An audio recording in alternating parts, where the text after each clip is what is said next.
ഒരു ഹദീസിൽ കാണാം, ഖാനമിൻ ദുആഇ റസൂലില്ലാഹി സ്വല്ലല്ലാഹു അലൈഹി വസല്ലം, നബി സല്ലല്ലാഹു അലൈഹി വസല്ലം തങ്ങളുടെ ദുആയിൽപ്പെട്ടതായിരുന്നു എന്ന് പറഞ്ഞാൽ നബി സല്ലല്ലാഹു അലൈഹി വസല്ലം തങ്ങൾ ദുആ ചെയ്തുകൊണ്ടിരുന്ന ഒരു ദുആ വചനം, അതാണ് സഹാബി കേൾപ്പിക്കുന്നത്. അതെന്താ?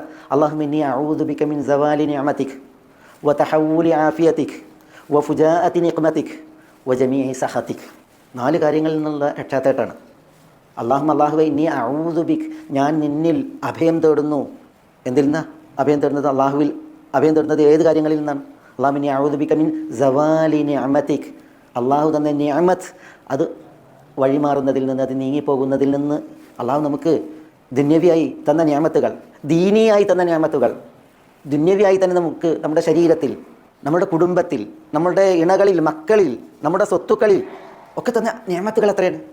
ഇതൊക്കെ വഴിമാറാൻ കാലം കുറേ വേണ്ട. അല്ലാഹുമ്മ ഇന്നി അഊദു ബിക മിൻ സവാലി നിഅമതിക്, ദീനിയായും ദുന്യവിയായും മറ്റുമൊക്കെ നീ തന്ന അനുഗ്രഹങ്ങൾ അത് വഴിമാറുന്നതിൽ നിന്ന് അല്ലാഹുവേ ഞാൻ നിന്നോട് കാവലിനെ തേടുന്നു എന്നാണ്.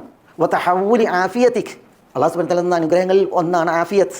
രോഗമില്ലാതെ, വേദനയില്ലാതെ, മാനസിക ശാരീരിക പ്രയാസങ്ങളില്ലാതെ, ടെൻഷനുകളില്ലാതെ ഒരു ജീവിതമുണ്ടെങ്കിൽ അത് ആഫിയത്ത്. ഈ ആഫിയത്ത് വഴിമാറുക, രോഗം ഭവിക്കുക, മനസ്സ് മുറുകുക, ശരീരം പ്രയാസപ്പെടുക, അള്ളാഹു നമുക്ക് ആക്കട്ടെ, നഊദു ബില്ലാഹ്. അതിൽ നിന്ന് അങ്ങനെ ആരോഗ്യം, സൗഖ്യം വഴിമാറുന്നതിൽ നിന്ന് രക്ഷ തേടുകയാണ്. അതേപോലെ തന്നെ ഫുജാഅതി നിഖ്മതിക്, അള്ളാഹുവിൽ നിന്നുള്ള പ്രതികാരം, ശിക്ഷ, അള്ളാഹു നമുക്ക് ആക്കട്ടെ, നഊദു ബില്ലാഹ്. അത് പെട്ടെന്ന് ഭവിക്കുക. നമ്മൾ ചെയ്ത ഒരു അപരാധത്തിൽ ഒരു ശിക്ഷ വരുന്നുവെങ്കിൽ അത് പെട്ടെന്നായിട്ടുണ്ടെങ്കിൽ നമുക്കൊരു തൗബക്കൊരു അവസരമില്ലാതെ, ഒരു ഇസ്തിഗ്ഫാർ നടത്താൻ സമയമല്ലാതെ, അള്ളാഹു സുബ്ഹാനഹു വ തആല അവധാനം ഉള്ളവനാണ്, കാലതാമസം തരും. അള്ളാഹു സുബ്ഹാനഹു വ തആല മാപ്പിരക്കാനും പൊറുക്കലിനെ തേടാനും പശ്ചാത്തപിക്കാനും അവസരം നിശ്ചയിക്കും. പക്ഷേ ചില സന്ദർഭങ്ങളിൽ പൊടുന്നനെ ഭവിക്കും. അള്ളാഹു കാക്കട്ടെ, നഊദു ബില്ലാഹ്. അപ്പോൾ അള്ളാഹു സുബ്ഹാനഹു വ തആല നമ്മൾ ചെയ്ത ഒരു തെറ്റിൽ ശിക്ഷ, നമുക്കൊരു പശ്ചാത്താപവും പാപമോചനവും തേടാൻ പോലും സമയം തരാതെ നമ്മൾ കേൾപ്പിക്കുകയാണെങ്കിൽ അള്ളാഹു അതിന് അർഹനും, അള്ളാഹു അതിന് കരുത്തുറ്റവന് യോഗ്യനാണ്. പക്ഷേ അള്ളാഹു നമ്മളിൽ നിന്നൊരു വീഴ്ചയ്ക്ക് നമ്മളെ ശിക്ഷിക്കുകയാണെങ്കിൽ പെട്ടെന്ന് ശിക്ഷിക്കാതിരിക്കാൻ അള്ളാഹിനോട് രക്ഷയ്ക്ക് തേടുക, അഭയം തേടുക.